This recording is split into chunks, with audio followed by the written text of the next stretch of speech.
जो कमेटी ये सब हमने आज अनाउंस की है और मुझे पूरा विश्वास है ये पूरा टीम ऑलरेडी काम शुरू कर दिए हैं और जो परिवर्तन यात्रा भी हमारा शुरू होने वाला है और प्रधानमंत्री जी के मार्गदर्शन में और हमारे राष्ट्रीय अध्यक्ष जी के नेतृत्व में पूरा प्लानिंग स्ट्रेटजी वगैरह हमारा पक्का है। तो इसलिए मुझे पूरा विश्वास है भारतीय जनता पार्टी को लोग मैंडेट देंगे। आज दोनों समितियों की माननीय राष्ट्रीय अध्यक्ष जी के निर्देशन में हम इसकी घोषणा करते हैं और ये आने वाले चुनाव में निश्चित रूप से इन दोनों समितियों के अनुभव का लाभ इस प्रदेश को मिलेगा।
नमस्कार जंटी में स्वागत है आपका। मैं हूं योगेंद्र। आप देख रहे हैं खास खबर। खास खबर में हम बात करेंगे राजस्थान में भाजपा पूरे चुनाव मोड पे है और बात केवल बीजेपी की नहीं, दूसरे दल भी हैं, कई छोटे दल भी अब दिखाई देने लगे हैं। लेकिन राजस्थान में बीजेपी और कांग्रेस दोनों पे सबकी निगाहें टिकी हुई हैं। निगाहें इस मायने में टिकी हुई हैं कि एक्सरसाइज जिस तरह की चल रही है उस पे क्या होगा, क्योंकि दोनों ही पार्टियों में गुटबाजी की बू आ रही है और मीडिया पे ये बात कह करके आरोप लगाए जाते हैं कि मीडिया की उपज है। उपज मीडिया की नहीं है। मीडिया अपना ऑपरेशन करता है राजनीतिक दलों के कृत्य पे, यानी कि वो जो करते हैं उस पे। बीजेपी ने 2 कमेटियों का अनाउंसमेंट किया है। कुछ लोगों ने अपने नजरिए से देखा, किसी ने अपने तरीके से देखा कि वसुंधरा राजे को दोनों ही कमेटियों में शामिल नहीं किया। चलिए कोई बात नहीं है। लेकिन शाम को जैसे ही कोर कमेटी की बैठक हुई, वसुंधरा जी की उसमें उपस्थिति नहीं होना एक चर्चा का विषय रहा। इस वजह से लोगों में यह बात मीडिया की ओर से अपनी उपज नहीं होती है। फिर बात वही कही जाती है कि कोर कमेटी की बैठक थी, तर्क ये दिया जा रहा है कि वो दिल्ली हैं। लेकिन जो कोर ग्रुप में शामिल होने वाले लोग हैं, कई लोग दिल्ली से ही जयपुर पहुंचे हैं। खैर, छत्तीसगढ़ मध्य प्रदेश में टिकट डिक्लेयर कर दिए, लेकिन राजस्थान में अभी कमेटियां चल रही हैं। बात वसुंधरा राजे के इर्द गिर्द लगती है, लेकिन लोग ये भी कहते हैं बीजेपी के कि आपको एक ही चेहरा दिखाई देता है, इतने सारे लोग काम कर रहे हैं, सभी कर्मठ कार्यकर्ता है, हर व्यक्ति में मोदी देखिए आप लोग, वसुंधरा जी को क्यों तलाश रहे हैं। अभी प्रदर्शन था, उसमें वसुंधरा राजे की उपस्थिति नहीं होना फिर चर्चा का विषय रहा। तो उसमें भी कई लोग जल्ला के भी जवाब दे रहे थे कि कोई बेतुका सवाल है। खैर, हमारे साथ इस वक्त दिल्ली से प्रमोद वशिष्ठ साहब जुड़े हुए हैं, राजीव जैन साहब हैं, उमेंद्र दादी साहब हमारे साथ में जुड़े हुए हैं। सभी का स्वागत है। मैं राजीव जी आपके पास आना चाहूंगा। 2 कमेटियां बीजेपी ने डिक्लेयर की हैं।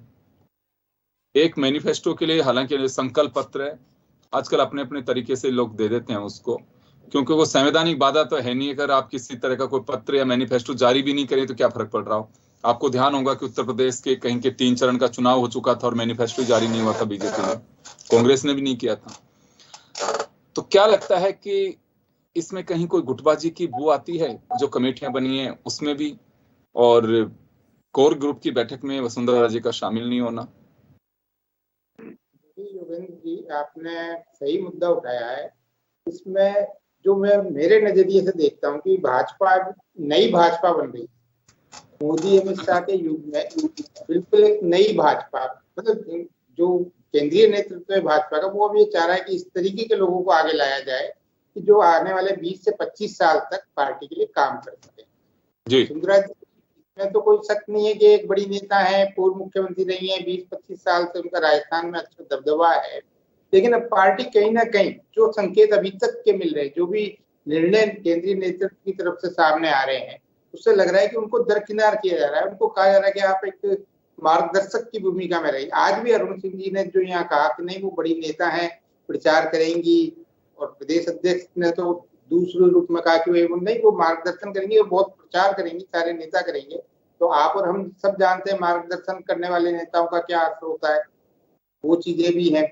लेकिन जो कमेटियां बनी है उसमें आप और हमने निगाह पूरी डाली है, और सब हम जानते हैं कि किस तरीके से नए लोगों को लिया गया है। राखी राठौड़, लक्ष्मीकांत भारद्वाज, जो एक नई खेप के लोग हैं, उनको भी समिति में महत्वपूर्ण स्थान दिया गया है।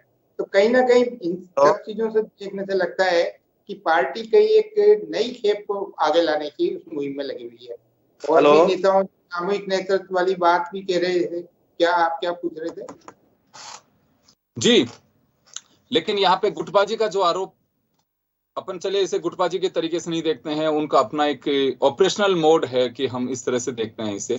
लेकिन राजनीतिक दल कहते हैं कि ये मीडिया की उपज है। आपको ध्यान होगा कि कुछ दिन पहले ही अभी प्रदर्शन हुआ बीजेपी का, और बड़े स्तर पे घेरने की तैयारी भी हुई, प्रदेश भर से लोगों को बुलाया गया।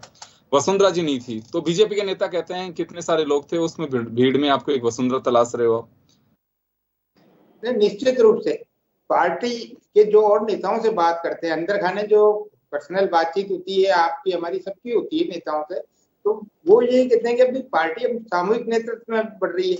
इतना बड़ा प्रदर्शन था, इतने लोग आए, संगठन के साथ हैं, तो निश्चित रूप से ये कहीं ना कहीं दिख रहा है। जो वसुंधरा के समर्थक थे वो आज से 2 महीने पहले जिस स्थिति में थे, आज वो संगठन की तरफ झुकते हुए नजर आ रहे हैं। उनको आप पार्टी कार्यालय के में देख सकते हैं, और दूसरे नेताओं से मिलते जुलते भी देख सकते हैं, जहाँ वो टिकट की दावेदारी के लिए मिलते होंगे। राजनीतिक लोग हैं, और चुनाव लड़ना, टिकट की दावेदारी रखना कोई बुरी बात भी नहीं है, और अपने नेताओं से मिलना। लेकिन जो आप और हम, जो आपने जो कहा कि वो मीडिया की उपज बताते हैं, मीडिया तो जो देखता है वही तो अपन डिस्कस वही करता है, वही करता है।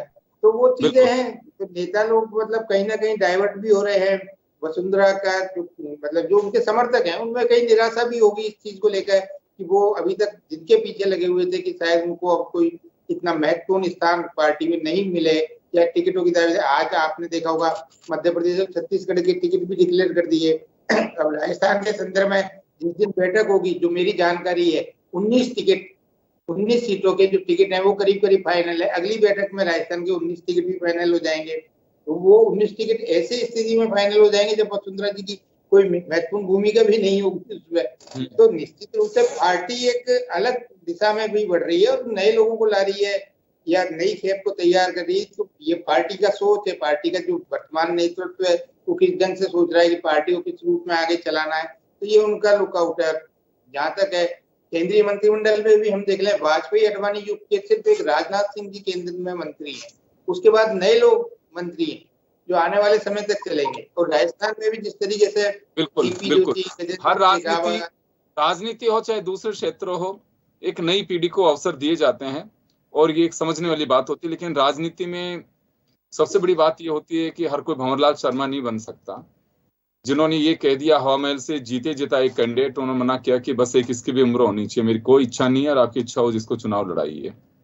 उस समय वो बहुत कम नेता हैं जो भंवरलाल शर्मा जैसा को उदाहरण दिया जाए, जिसे हर किसी ने अप्रिशिएट किया। चुनाव के टिकट डिक्लेयर हो रहे थे, बड़ी बड़ी खबरें थी, लेकिन प्रमुखता से उस दिन सभी अखबारों ने फ्रंट पेज पे भंवरलाल शर्मा जी को स्थान दिया। कि ऐसा भी त्याग हो सकता है, तो एक आदर्श प्रस्तुत कर सकते हैं।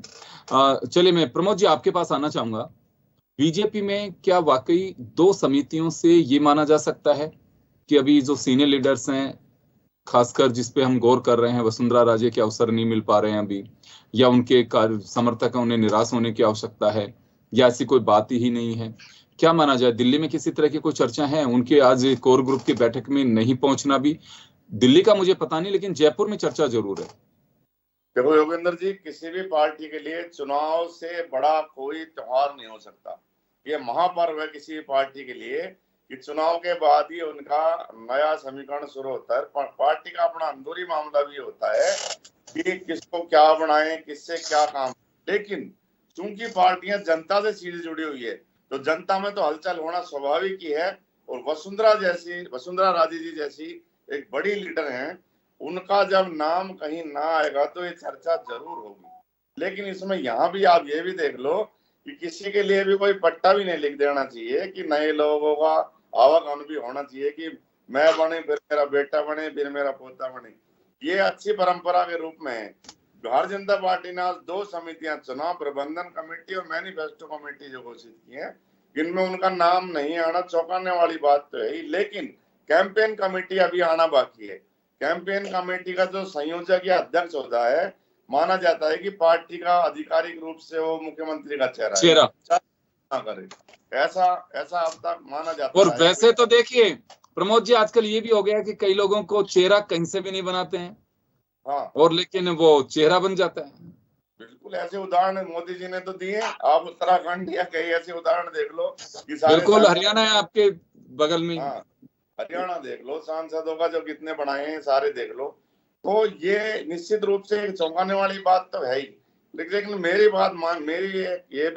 पर्सनल निजी राय है कि अब जो बड़े लीडर जो एक मतलब 2-4 बार बन लिए, अब उनको खुद ही अपने नयों के लिए स्थान छोड़ना देना चाहिए ताकि अपमान ना हो। जैसे मान लो गहलोत जी आपके बहुत फेविकोल की तरह चिपके हुए हैं, तो लोगों में उसका मैसेज थोड़ा सा बड़ा गलत जा रहा है। भले ही वो कितनी योजनाएं कितनी वो कर लें, लेकिन लोग एक गलत मैसेज थोड़ा जा रहा है कि यार इनको बड़ा मुख्यमंत्री से प्यार है, मतलब व्हील चेयर पे नहीं, लेकिन वो तो कह चुके कुर्सी पीछे नहीं छोड़ रही। अरे सर, कुर्सी पीछा आप ये तो आप भी जानते हैं, हम भी जानते हैं। कुर्सी तो आप पीछे नहीं छोड़ रहे, दोनों पैर लटका के भी चल रहे हो। तो ये पब्लिक पागल नहीं है, ये पब्लिक है, ये सब जानती है सर। और वसुंधरा राजे जी का लफ्ज जैसे मान लो 10,000 इनके समर्थक हैं, अब 10,000 लोग इस बात को कह रहे हैं कि वसुंधरा जी आएंगी जब भी जीतेंगे, वसुंधरा जाएंगी जब भी। लेकिन आम जनता की राय क्या है ये आपको थोड़ी पता है। अब पार्टी तो हर लोगों से मिलकर सर्वे कराती है 5-5 सर। मोदी जी जैसा बड़ा चेहरा क्या देश में है भारतीय जनता पार्टी के पास साहब? अगर वसुंधरा जी, जब आप कह रहे थे कोर कमेटी की मीटिंग में नहीं गई, कोर कमेटी में तो अर्जुन मेघवाल जी भी नहीं गए, तो कोर कमेटी में तो भूपेंद्र यादव भी नहीं गए, तो ये क्या वो भी नाराज है? ऐसा नहीं है। वसुंधरा जी नहीं गई तो 2 मेन सदस्य वो भी नहीं गए थे आज जो आपके जयपुर में मीटिंग हुई है ना। तो ये कोई वो नहीं होती। अगर मान लो आपका विरोध है, तो जैसे मान लो मंच में बैठे हैं, अमित शाह कह रहे हैं इनको बुलवाओ, तो क्या उनको सम्मान कम मिल रहा है? मोदी जी बैठे हैं, वहां पूरा सम्मान मिल रहा है। अगर इनको लग रहा है कि मेरी उपेक्षा हो रही है या मेरा नहीं हो रहा, तो मेन जो जगह है वहां अपनी नाराजगी दिखानी चाहिए। क्या मोदी जी या अमित शाह जी का प्रोग्राम हो या हो, अब कोर कमेटी में किसको दिखाओगे यहाँ के? और इस जहां तक ये बात कुछ कह रहे हैं कि वो स्तर उनकी कमेटियां नहीं थी, स्तर कुछ नहीं होता सर। मैनिफेस्टो कमेटी तो सबसे बड़ी चीज होती है ना, घोषणा पत्र जो इनने संकल्प पत्र नाम दिया है, उससे बड़ी क्या कमेटी होगी कि आपको जनता के लिए तय करना है कि हम क्या करें। और एक ऐसी स्थिति में जब गहलोत जी बैटिंग पे बैटिंग, उनने सारी जातियों का 36 बिरादरियों के तो बोर्ड बना दिए। अब पता नहीं कब तक बोर्ड चलेंगे, क्या बनाए जा रहे हैं अभी, वो भी समिति, कोड़ी समाज, फलान समाज, लगातार बनाए जा रहे हैं। तो ये सारी चीजें मैनिफेस्टो कमेटी में ही तो देखना पड़ेगा, मैनिफेस्टो में, कि हमें क्या मुद्दे लाए जाए, क्या जनता की मांग है, क्या नहीं है। लेकिन मेरा जहां तक मानना है, राजस्थान की जनता या कहीं की भी जनता हो, ये 60% तो अपनी सुरक्षा संरक्षा देश के प्रति सोचती है। घोषणा ये 40% तक आके टिकती है। इनसे ले भी लेंगे और लेकिन सोचेंगे वहीं जहां अपनी सुरक्षा संरक्षा या कोई पार्टी किस तरह से जनता के काम कर रही है। अब मान लो आपका उदयपुर में तो गर्दन कट रही है ना, और नू में मान लो दंगे हो रहे हैं, तो लोग हर चीज को सोचते हैं, हर चीज पर ये नई चीजों को सोचते हैं।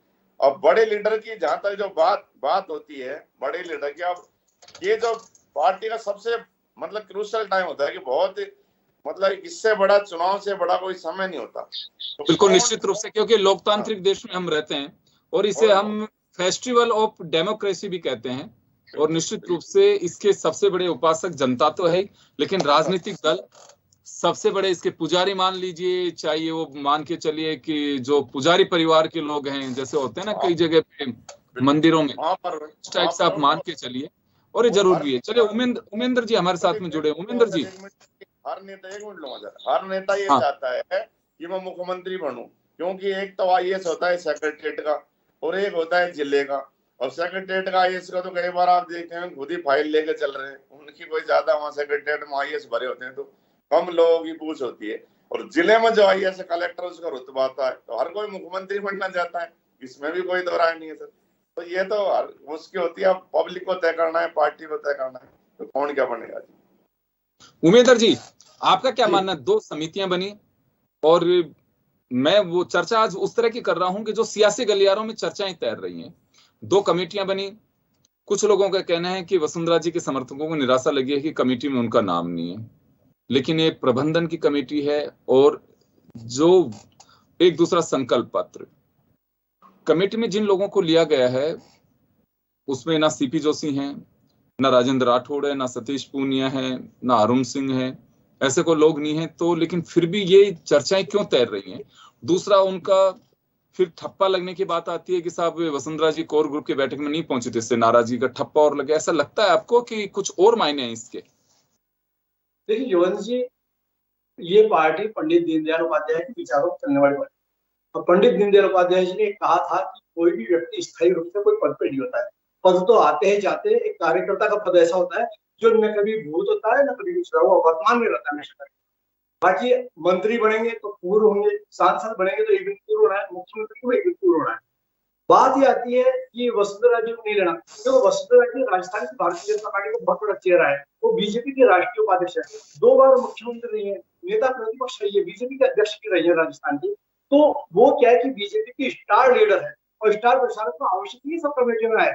इसके अलावा आज वसुंधरा जी का जो पद है उन कमेटियों के, ऐसा नहीं कि उनको इसमें कमेटी में नहीं लेंगे तो उनका कद छोड़ा जाएगा। वो बीजेपी के लाखों कार्यकर्ताओं की बड़ी नेता है और वो राजस्थान की बड़ी नेता है, इसलिए कमेटी में आना नहीं आना चाहिए। मीडिया की चर्चा हो सकती है, मैं भी मीडिया का सदस्य हूँ, मीडिया से जुड़ा हूँ, तो चर्चा करना स्वाभाविक बात है। लेकिन इन चर्चाओं में ये मूल बात यह है कि वसुंधरा जी का कद इन कमेटियों से बहुत ऊंचा है, कमेटी में नहीं आने सकता, कोई कद नहीं हो जाएगा। लेकिन साथ साथ देखिए यह कहना चाहूंगा कि चुनाव के समय में नए कार्यकर्ताओं को काम दिया जाता है, और ये पार्टी की स्वाभाविक प्रक्रिया है, नए लोगों को लाना, नए लोगों को देना, नए लोगों को जोड़ना। मुख्यमंत्री अब भैरव सिंह शेखावत मुख्यमंत्री है, वो भी कभी किसी कमेटी में नहीं आते, वो भी एक बड़े चेहरा थे, राजस्थान में घूमते थे, पार्टी के लिए काम करते थे, पार्टी के लिए वोट बनाते थे और पार्टी को जिताते थे। यानी इसी प्रकार का वसुंधरा की पोजीशन सेम वैसी है, वो एक बड़ी नेता है, कमेटी में आने का चर्चा का विषय नहीं हो गया। बात यह है कि भारतीय जनता पार्टी, जैसा मैं मानता हूँ कि मैंने देखा है बहुत निकट से, कि यहाँ एक जॉइंट लीडरशिप की बात होती है। जॉइंट लीडरशिप में सबको कोई पद नहीं मिल सकते, सभी व्यक्ति कमेटी में नहीं आएंगे। यदि कमेटी में आ जाते तो भी एक नई चर्चा शुरू हो जाती, नहीं आई तो भी नई चर्चा शुरू होती। कमेटी में आ जाते तो इस कमेटी में लिया, हम कमेटी में नहीं लिया, कमेटी में लेना चाहिए, इसमें नहीं है। तो चर्चाओं का कोई ओढ़ नहीं है, कोई विराम नहीं है। चर्चा तो वैसे ये बताइए उमेंद्र जी, आपके हिसाब से ये चर्चाएं नहीं होनी चाहिए? नहीं, चर्चा होनी चाहिए, मैं ये नहीं कह रहा, लेकिन तो वही तो हो रही है। मैंने ये नहीं कहा चर्चा नहीं होनी चाहिए, चर्चा तो कोई विराम लग नहीं सकता। यदि वो कमेटी में नहीं आई तो भी चर्चा हुई, कमेटी में आ जाती तो भी चर्चा हुई। तो हम देखो एक मानव स्वभाव है चर्चा करना, तो चर्चा तो चर्चा ही होती है। बात यह है कि इस समय इन चर्चाओं से जैसा कि बहुत सारे लोग माने और बीजेपी में लड़ाई होगी, बीजेपी में गुटबाजी होगी, बीजेपी में झगड़ा होगा, इन चीजों से कोई फर्क नहीं होता। पार्टी जॉइंट लीडरशिप बात होती है तो किसी कोई व्यक्ति आएगा, कोई नहीं आएगा। यदि मानिए सबको ले लेते, जैसे आदित्य सर में राजेंद्र राठौड़ भी नहीं है, सीपी जोशी भी नहीं है, तो हर व्यक्ति के पास अलग अलग जिम्मेवारी होती है, अलग अलग दायित्व होते हैं। जब दायित्व का निर्वहन होता है, अलग अलग विकेंद्रीकरण होता है, तो सभी लोगों को कोई पद नहीं मिल सकते। मुख्यमंत्री भी एक बनेगा, ये थोड़ी कि 50 नाम होंगे, ये थोड़ी कि अमुक व्यक्ति को मुख्यमंत्री नहीं बना गुटबाजी हो गई, अमुक नेता को विपक्ष का नेता नहीं बना गुटबाजी, ऐसा नहीं होता है। पद तो एक को ही मिलेगा और बाकी सब लीडरशिप में काम करेंगे, जॉइंट लीडरशिप में काम होता है, और वही मुझे देखने को मिल रहा है। सर ये जो आप बात बता रहे हैं कि लीडरशिप में पद तो एक को ही मिलेगा, वही तो सबसे बड़ी बात है। हम और आप ये बात समझते हैं कि पद तो एक को ही मिलेगा, लेकिन नेता भी तो समझे इस बात को, नेता नहीं समझ रहे हैं ना।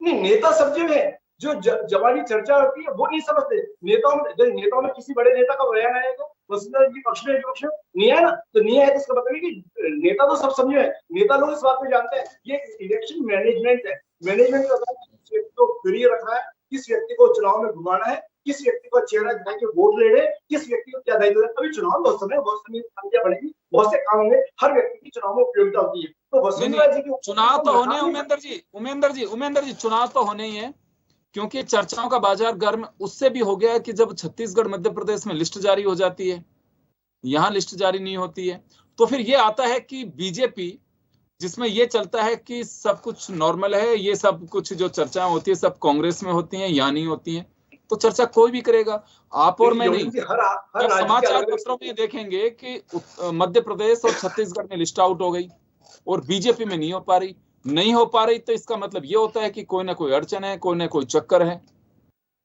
देखिए योगेंद्र जी, हर राज्य की अलग अलग स्थिति होती है। कहीं पे स्थिति ऐसी होती है जब 6 महीने करीब प्रत्याशी को स्थिति है, कहीं पे देखना पड़ता है। यहाँ क्या है कि बात ये जब देख रहे हैं कि हमें यहाँ कांग्रेस से मुकाबला करना है, कांग्रेस की स्थिति को देखना पड़ेगा, कांग्रेस की रणनीति को देखना पड़ेगा, तो फैसला तीनों सोचने के लिए है। फैसला ये होता है रणनीति और राजनीति, या राजनीति भी है और रणनीति भी है, ये रणनीति का हिस्सा है। चलिए बिल्कुल बिल्कुल, राजू जी आपके पास आना चाहूंगा। महेंद्र जी दो बातें कह रहे हैं कि यहाँ कांग्रेस है बड़ी रणनीति बना करके, राजनीति और रणनीति, बीजेपी रणनीति बना रही है, राजनीति नहीं कर रही। तो बीजेपी राजनीति कर रही है, लेकिन बीजेपी कांग्रेस को कहीं टक्कर में भी नहीं मान रही, वो तो एक फॉर्चूनर की व्यवस्था कर रहे हैं, तो ये तो माना जा सकता है कि टक्कर तो है। देखिए राजनीतिक दल है तो राजनीति और रणनीति दोनों ही चीज चलेंगी योगेंद्र जी, इसमें कोई दो राय नहीं। पार्टियां हैं अपनी रणनीति बनाती हैं, और राजनीतिक दल हैं तो राजनीति करेंगे ही करेंगे, इसमें कोई बुराई वाली बात भी नहीं है। और जहां तक अपन लोगों की चर्चा है या मीडिया में चर्चा होना या ये चीजें होना, तो जहां तक मेरा मानना है राजनीतिक दल के जो बड़े नेता हैं वो भी जो चर्चाएं होती हैं मीडिया में, जो चीजें छपती हैं या होती हैं, उनसे एक अपना आकलन करते हैं, उसके आधार पर अपनी अगली रणनीति बनाते हैं।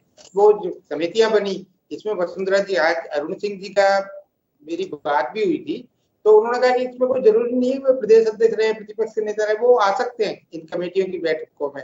वसुंधरा जी के लिए भी उन्होंने कहा वो भी इसमें आ सकती है, कमेटी सुझाव दे सकते हैं, वो बड़े नेता हैं, जो बड़े नेता है वो आ सकते हैं। और जहां तक अपनी चर्चा का विषय कि वसुंधरा जी को रखना नहीं रखना, वो एक मैटर नहीं करता। वसुंधरा जी बहुत बड़ी नेता है, कमेटी से बड़ी है, इसमें कोई दो राय नहीं, लेकिन उनके समर्थकों का जो आप और हम एनालिसिस करते हैं, जो वसुंधरा जी के सो कॉल्ड समर्थक है राजस्थान में, उनमें से एक आध दो लोगों को भी मेरे ख्याल से यदि गहराई से हम अध्ययन करें तो उनके एक आध दो लोगों को भी जो उनके कट्टर समर्थक के रूप में जाने जाते हैं, जो खुलेआम कहते हैं कि वसुंधरा जी को चेहरा घोषित करना चाहिए, ये करना, उनको शामिल नहीं करना।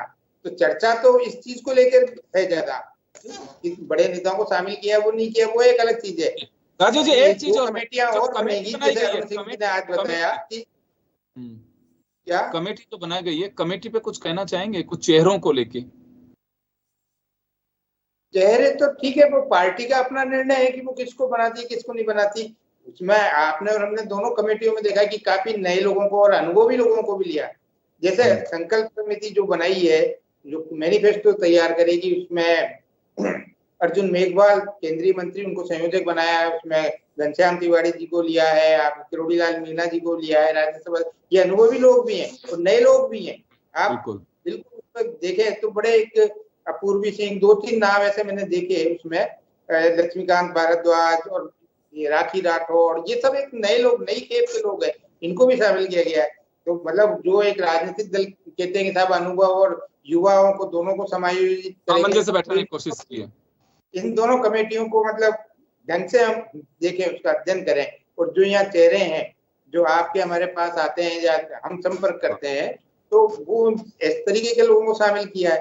तो ये पार्टी का डिसीजन है कि इसमें प्रदेश अध्यक्ष नहीं होना, प्रतिपक्ष का नेता पूर्व मुख्यमंत्री या संगठन महामंत्री नहीं होना। तो प्रभारी महासचिव ने आज स्पष्ट रूप से भी कहा कि इसमें ये समितियों में वो आ सकते हैं, समिति बुला भी सकती है, उनसे राय भी ले सकती है। संकल्प समिति तो 10 लोगों के पास जाएगी, अलग अलग वर्गों के लोगों से जानकारी जुटाएगी कि उनकी क्या बिल्कुल बिल्कुल उनके एक्सरसाइज ये है कि पब्लिक क्या चाहती है। किसी भी पार्टी का मैनिफेस्टो इस बात को इंगित करता है कि जनता के भाव क्या है, जनता के विचार क्या, जनता चाहती क्या है, ताकि अलग अलग वर्गों से बिल्कुल वो कमेटी एक्सरसाइज करती है। उसका काम ही यही होता है किसी भी राजनीतिक दल के लिए कि चुनाव के आधार या चुनाव में हमारा जो चेहरा होगा वो ये होगा मैनिफेस्टो। अगर इसका हमारा चुनाव लड़ने का आधार और मकसद ये है, हम इस वजह से जनता के बीच में जा रहे हैं। बहुत ही इंपॉर्टेंट होती है इसमें रोचक बात यह है कि ये जो संकल्प पत्र या घोषणा पत्र राजनीतिक दल बना लेते हैं, पिछले 4-5 चुनावों का जो अनुभव कहता है, आपने भी देखा होगा, ये घोषणा पत्र मतलब जब नॉमिनेशन होने लग जाते हैं, लास्ट डेट आती है, वोटिंग से 4-5 दिन पहले ही जारी करते हैं। तो हो सकता है उसके पीछे राजनीतिक दलों की अपनी सोच हो, लेकिन जनता बिल्कुल और लोगों की सोच है कि भाई चुनाव से 1 महीने पहले जारी होना चाहिए। जनता अपना मानस बनाए, उसको पढ़े किस राजनीतिक दल ने क्या उसके बारे में। क्योंकि एक बड़ी बहस ये भी चल रही है कि घोषणा पत्र को एक जवाबदेही भी आनी चाहिए इस पे। मतलब आप क्योंकि किसी की भावनाओं के साथ में आप खेल रहे हैं या भावनाओं को आप अप्रोच कर रहे हैं, और अगर पूरी नहीं पाती है तो वो एक तरह से ठेस भी लगती है। समय होना चाहिए वो राजनीतिक दलों के घोषणा पत्र का अध्ययन करके अपना मानस बनाए। हम लोगों ने पिछली बार तक ये मुहिम की कोशिश की थी कि इसको एक आधार बनाया जाना चाहिए। प्रमोद जी, आपके पास आना चाहूंगा। एक बड़ी रोचक बात है, यूं देखे तो बड़ा एक पद होता है, एक रेस्पेक्ट होता है, लेकिन कुछ चाहता नहीं उसमें। जिसकी बात कर रहा हूं मैं मार्गदर्शक मंडल की, लेकिन चाहता कोई नहीं है। कहा ही अच्छा मार्गदर्शक हैं ये, लेकिन चाहता नहीं कोई भी जाना उसमें। देखो योगेंद्र जी, भारतीय जनता पार्टी में लाल कृष्ण आडवाणी जी से बड़ा कोई उदाहरण मार्गदर्शक मंडल के सदस्य के रूप में नहीं हो सकता। अब इस नाम को सुन के आप खुद अंदाजा लगा लो कि मार्गदर्शक मंडल के सदस्य का क्या होता है। लेकिन जो अपनी का विषय है तो ये निश्चित रूप से बड़े नेताओं और इनमें जंग आपस में है। मुझको एक बता रहे थे कि दिल्ली में एक नारा भी लगा है, राजस्थान के किसी लीडरों ने करा है कि 2 बार बहू का रखा सम्मान, इस बार बेटी या बेटी का रख लो मान। यानी कि 2 बार आपने राजस्थान की बहू को मुख्यमंत्री बनाया है, इस बार किसी बेटा या बेटी को मुख्यमंत्री राजस्थान में बना दो, राजस्थान की। तो इसका मतलब ये है कि जंग तो है, चेहरे पर है। वसुंधरा जी भी अपनी पूरी ताकत लगाएंगी और भी लगाएंगे।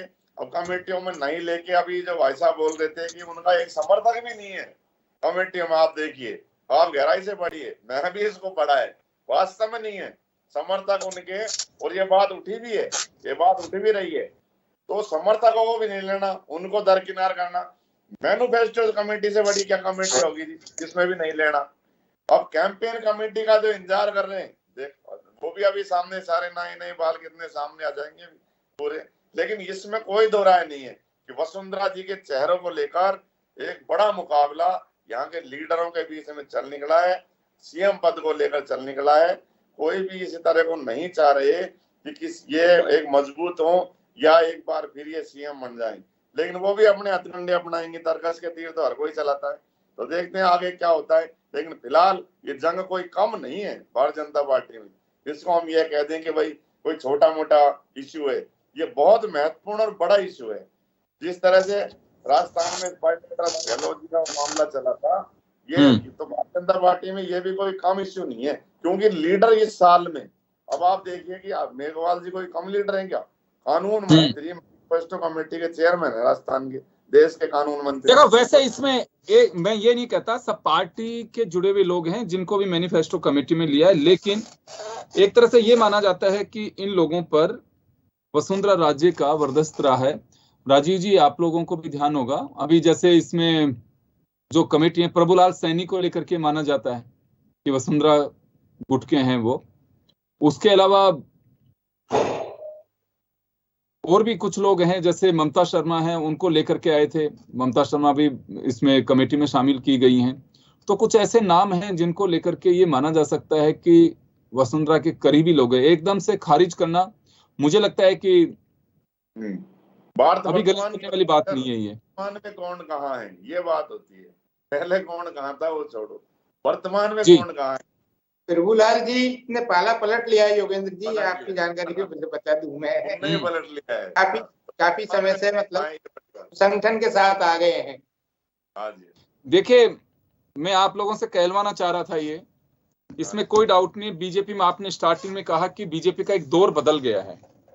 एक दौर था वेंकैया नायडू जी, राजनाथ सिंह जी, तो अगर नीचे के स्तर पे वसुंधरा जी जैसे कद के नेता अगर कहीं कुछ लगता था कि हम अनकंफर्टेबल है तो थोड़ी सी आंख भी दिखा देते थे।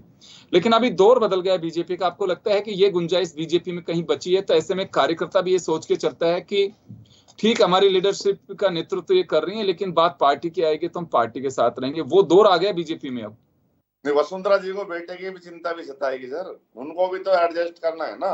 ये थोड़ी कि अब उनकी राजनीति हो गई, हर आदमी चाहता है कि हमारा परिजन जो चल रहा है वो भी आगे बढ़े। अब उनके बेटे को आप देखिए कहाँ सेट होंगे। अगर मान लो इनने दिखाया तो मेनका गांधी जी और उनके बेटे जो बोले, क्या कहाँ है वो बताओ। उमा भारती बड़ी लीडर थी यूपी की, कहाँ है वो बताओ। नहीं, घनश्याम तिवारी जी को वापस देख लवाना पड़ा पार्टी बना। जी जी जी, चलिए समय कम है सर, मैं एक बार उमेंद्र जी के पास में जाना चाहूंगा। तो उमेंद्र जी, हम ये मान के चल सकते हैं कि एक चर्चा सिर्फ इसको लेकर के कि 2 कमेटियां बनी है और वसुंधरा जी का नाम नहीं आया और वसुंधरा जी कोर ग्रुप की बैठक में शामिल नहीं हुई, ये मैं सिर्फ इस वजह से पूछ रहा हूं और चर्चा भी इसी वजह से कर रहे हैं कि सियासी गलियारों में चर्चा है कि साहब उनका नहीं आना क्या बिल्कुल हाशिए पे धकेल दिया या मार्गदर्शक मंडल में ले लिया, क्या किया। तो इन चर्चाओं पे आप विराम लगाते हैं या ये कहूं कि चर्चा कुछ तो वाजिब है? देखिए योगेंद्र जी, मैं ये कहना चाहूंगा, वसुंधरा जी बीजेपी की राष्ट्रीय उपाध्यक्ष, और जहाँ एक छोटा सा मैं आपको ये बताना चाहूंगा कि कांग्रेस का जो हाथ का पंजा, उसमें जो कुछ होता है सामने दिखता है, जो भी गड़बड़ है, बीजेपी बंद मुट्ठी की जैसे, बंद मुट्ठी में से हर आदमी झांकने की कोशिश करेगा। तो झांकने की कोशिश में होता है कि देखा जाता है कि क्या क्या गुटबाजी हो रही है, क्या लड़ाई चल रहा है, इसकी चर्चा होती है। लेकिन न तो वसुंधरा जी को वक्तव्य आया, न कोई बयान है। कुछ भावुक कार्यकर्ता होते हैं जो इन बातों की चर्चाएं चलाते हैं। भावुक कार्यकर्ता कहेगा कि साहब उनको नहीं लेना, उनका अपमान करना, नहीं करना। ये कुछ जो पार्टी की रीति को नहीं समझते, उस प्रकार की बातें कहेंगे। जो कैडर बेस्ड पार्टी के कार्यकर्ता होगा वो इन बातों को नहीं कहेगा, वो कहेगा जो भी है एक कमल का। चलिए, मैं माफी चाहूंगा सर, मैं समय कम है, मैं ये जिक्र इस वजह से कर रहा हूँ, मेरी किसी से बात हो रही थी। कमेटियां ये बाद में बननी थी, जो 2 समितियां बनी है। सबसे पहले समिति बननी थी चुनाव प्रचार समिति, जिसके जरिए प्रदेश में 3 स्थानों से भाजपा को यात्रा भी निकालनी थी, जिसे परिवर्तन यात्रा दिया जा रहा था नाम। लेकिन वो एडजस्टमेंट कहीं ना कहीं नहीं बैठ पाया। मेरे कुछ इस तरह किसी नेता से बात हुई, मैं नाम नहीं कोट करना चाहूंगा, इसी कंडीशन पे उन्होंने अपनी बात बताई है। उस पे विराम लगने से साफ जाहिर है, जो पारखी नजर रखते हैं या सियासी गलियारों में अपनी कलम का दखल रखते हैं, उन्हें अंदाजा है कि जो कमेटी सबसे पहले बनी थी उसी पे सबसे बड़ी पशोपेश में फंसी हुई है बीजेपी। और यहीं से झलकता है कि सब कुछ सहज नहीं है, गुटबाजी है, इसे खारिज नहीं किया जा सकता, बेशक नेता कहते हो। क्योंकि राजस्थान का ही जो चुनाव होगा अपने एक नए अंदाज का, नए फ्लेवर ग्लैमर का चुनाव होगा। बात बीजेपी की नहीं, कांग्रेस में भी हालात वैसे ही हैं। और इसी वजह से मैं आपसे कह रहा था कि ये चुनाव अलग होगा। तो मैंने जो बताया है कि जिस कमेटी का अभी इंतजार है वो सबसे पहले बननी थी और सितंबर के फर्स्ट वीक से वो यात्राएं करनी थी, ताकि 15 से 20 दिन में वो यात्राएं फिनिश की जा सकें। अगस्त में भी हो सकती थी, पहले ये माना जा रहा था कि 15 अगस्त से इसे शुरू किया जा सकता है, लेकिन वो हुई नहीं। इसी वजह से सब कुछ ये चर्चाएं भी गर्म हो रही हैं। बहुत बहुत शुक्रिया आप सभी का, और खास खबर में इतना ही। दीजिए इजाजत, नमस्कार।